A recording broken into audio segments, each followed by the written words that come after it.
Where do you go to do that? There it is. Remove all. But I would say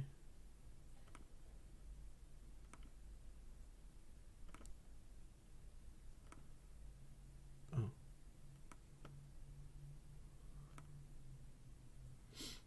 good enough.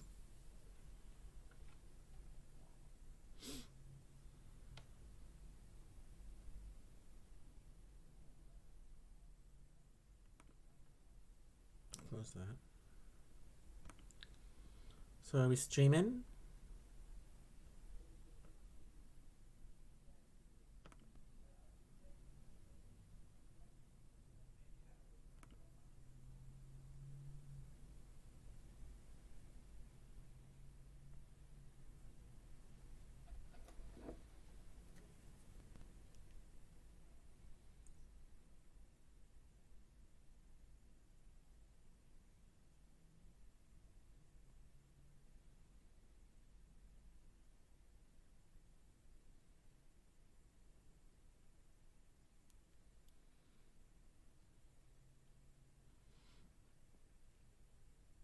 Okay. Hello, YouTube world. I just want to make sure the sound is working before I really get into this.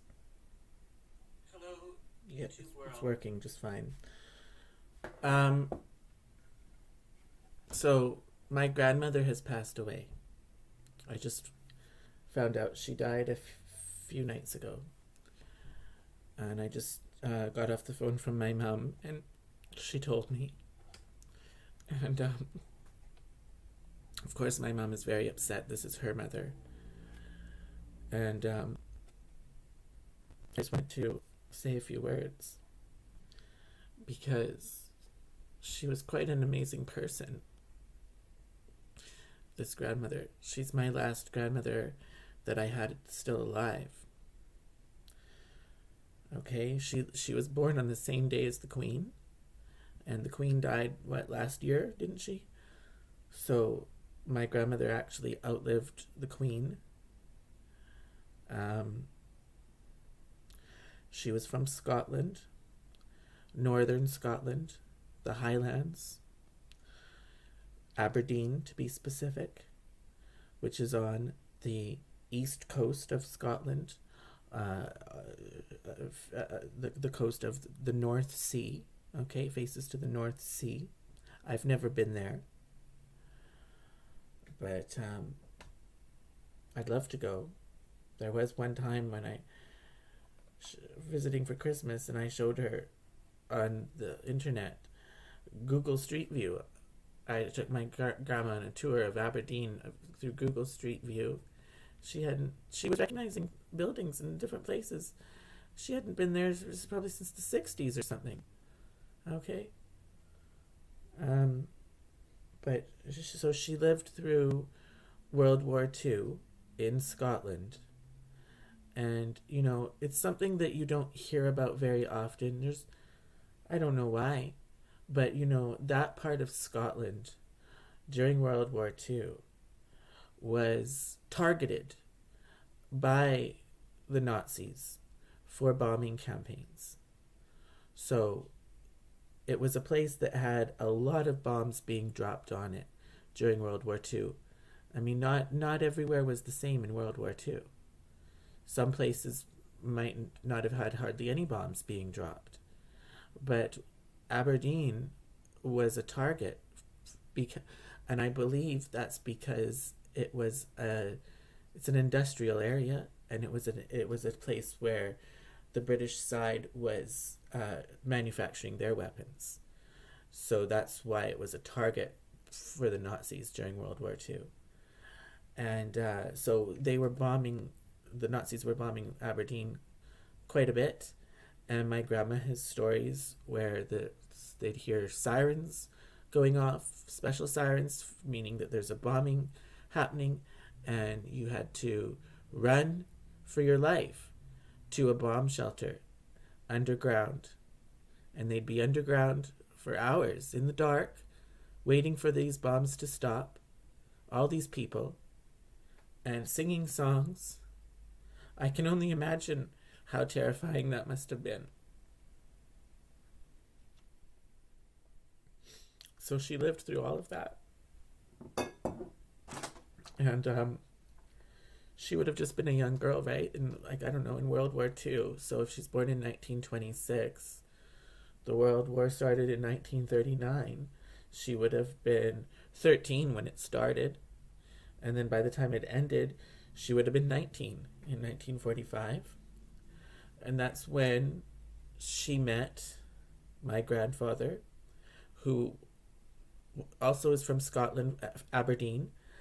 But he was fighting in the war, World War II.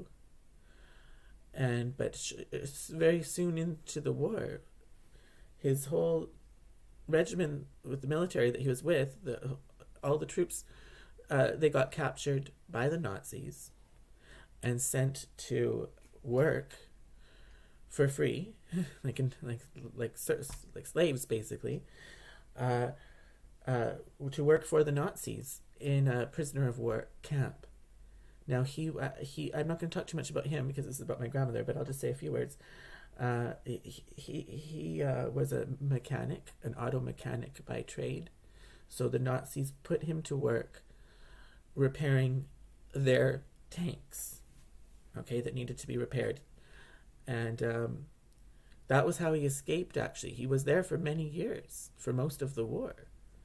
But he did escape this POW camp by stealing one of the Nazi tanks that he had been assigned to work on and drove it right out of the camp.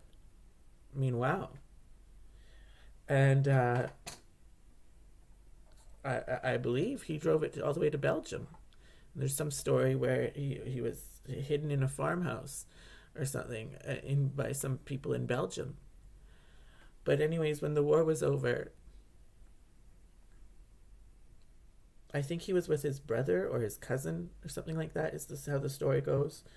But he was with someone, and they were coming back from the war and on a ship arriving in Aberdeen. And this either brother or cousin that he was with was to meet his girlfriend, and then the girlfriend had like a sister or a cousin, something like that. I don't really remember, who was my grandma. So that's how he met my grandma. Okay, she was there to greet all the soldiers coming back from the war. And they met and they got married and had 3 kids. And the first two of their kids were boys and were born in Scotland. But then, I mean, I guess Scotland probably wasn't a very good place to live in the 50s, like after the war. So they immigrated to Canada, to Vancouver. My God, what possessed them to come to Vancouver? I don't know. But they came all the way to Vancouver from Aberdeen, Scotland, okay, in the 50s. And shortly after that is when my mom was born. So my mom is the first person in her family who was actually born in Canada. Even her 2 older brothers were not born in Canada. They were born in Scotland. Okay. And then, actually, so my mom was born in 1958. And when she was 4 years old, so I guess that would be 1962, my mom and my grandma went back to Scotland to live there for just about a year. So my mom actually, even though my mom was born in Canada, she did live for about a year of her life when she was 4 years old. I mean, she barely remembers it. She in Scotland, in Aberdeen. Okay, but then after that year, I don't know if it was exactly a year, she came back to Canada, and so my mom spent the rest of her life in Canada. Okay, and then she met my dad in the 70s and gave birth to me in 1979 and all the rest. Okay, and then that's how everything connects to me. So it's quite devastating because my grandma, I would say she's the matriarch of the family. She's the oldest person in the family. She would get she would get birthday cards sent to her from the Queen. Okay? I don't believe she ever became a Canadian citizen, and she came to Canada in the 50s, and she lived there all here all the rest of her life, most of her life, until she just passed away the other day. I don't think she ever actually became a Canadian citizen. You didn't have to if you were British. And what else about her? Although if you trace her genealogy, she's got a lot of ancestors. She's from Scotland, northern Scotland, but she's got a lot of ancestors actually from the very far south of England. Okay? Yeah, near Dorset and Torquay. So the very far south of England. And they wanted to get away from that area. They went to the furthest away that you could get within still being on the main island of Britain from southern England, like on the English Channel. The furthest away place you could pretty much get is Aberdeen. So I don't know that distant family history, why or everything, but that's what happened. So she's actually has a lot of ancestry from southern England, and she was very beautiful when she was young. I have two sisters.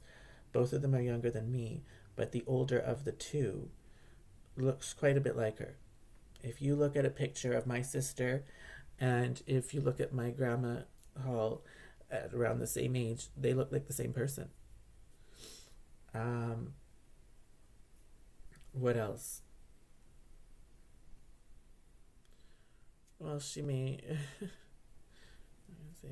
So she spoke Doric.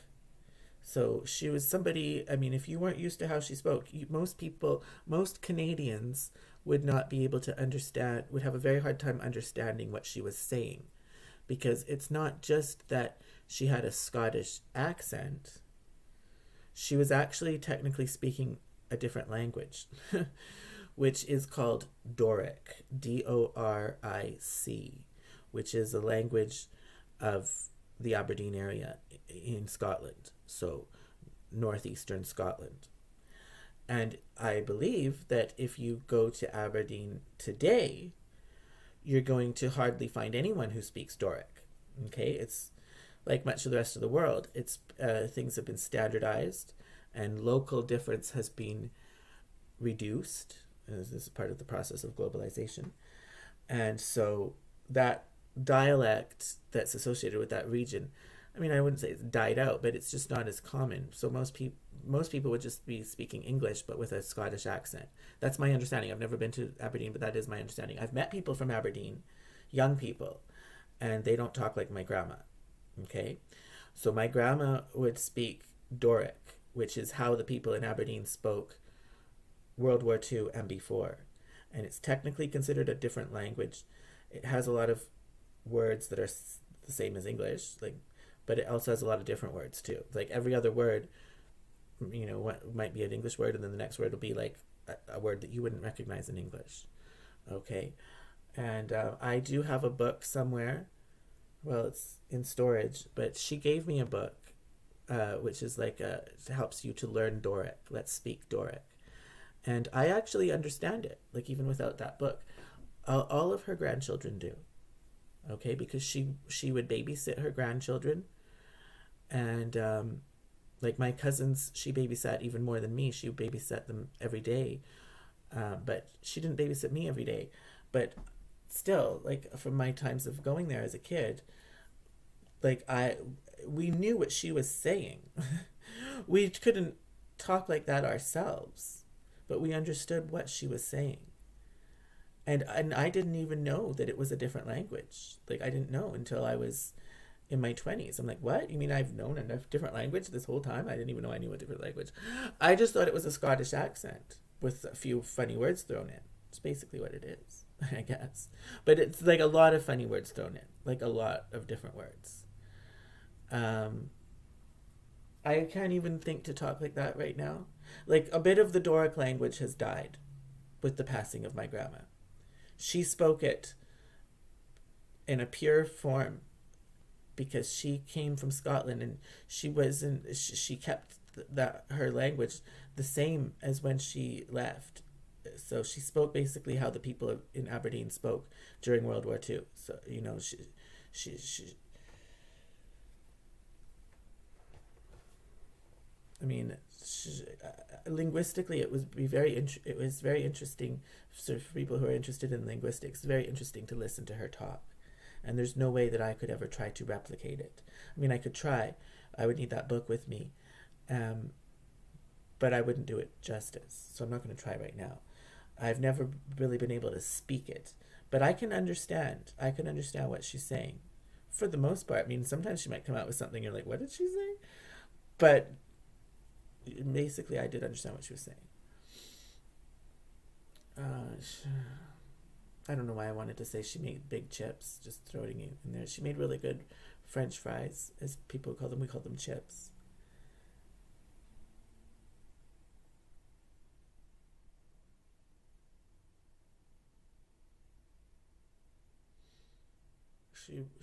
She was a tough woman to have come through World War II, and she worked in Vancouver. She worked in factories, and that, like, so they, her and my grandfather, who passed away before I was ever even born. I never met any of my grandfathers. They all died before I was born. Whereas growing up, I had four grandmothers. Most people only have two.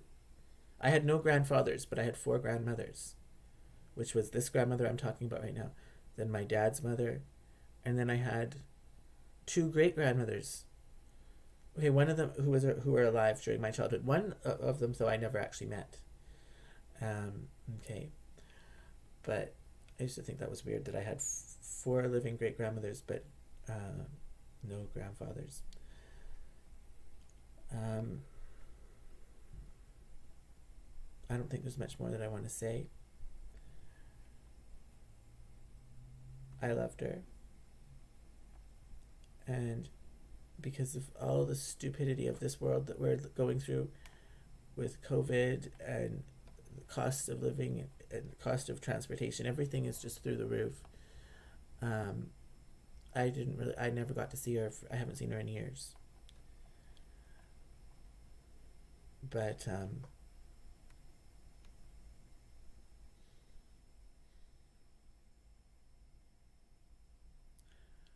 she definitely made a strong impact on this world. She definitely left a legacy. She had three kids, and each one of those kids has had kids, and then some of those kids have kids. So she was a great grandmother. She's got she left her DNA through her grandchildren. Definitely her DNA is going to carry on. Just because I'm not having kids, the other ones are, and it's very strong DNA. Oh, you want her DNA in your body? That's for sure, in your lineage, because she's tough, and and but she's not just tough, like also caring and kind and loving. She was a really top person, golden, shining very bright. She must be in heaven, and in the best conditions. She was very clean too. Oh my god, you could eat off her floor. You could eat off her floor. If cleanliness is godliness, well, I'm sure heaven is a little bit cleaner now that she's up there. Like, she was a clean freak. um, and I think people got that who lived through World War II. Some, quite a bit of them did. That's all I have to say. Um, I do miss you, Grandma, and I'm sorry that I didn't see you in the last few years of your life, and I just hope you're in a better place. I know you are. And if you can help me to avoid homelessness, I'd really appreciate it. That's all I have to say.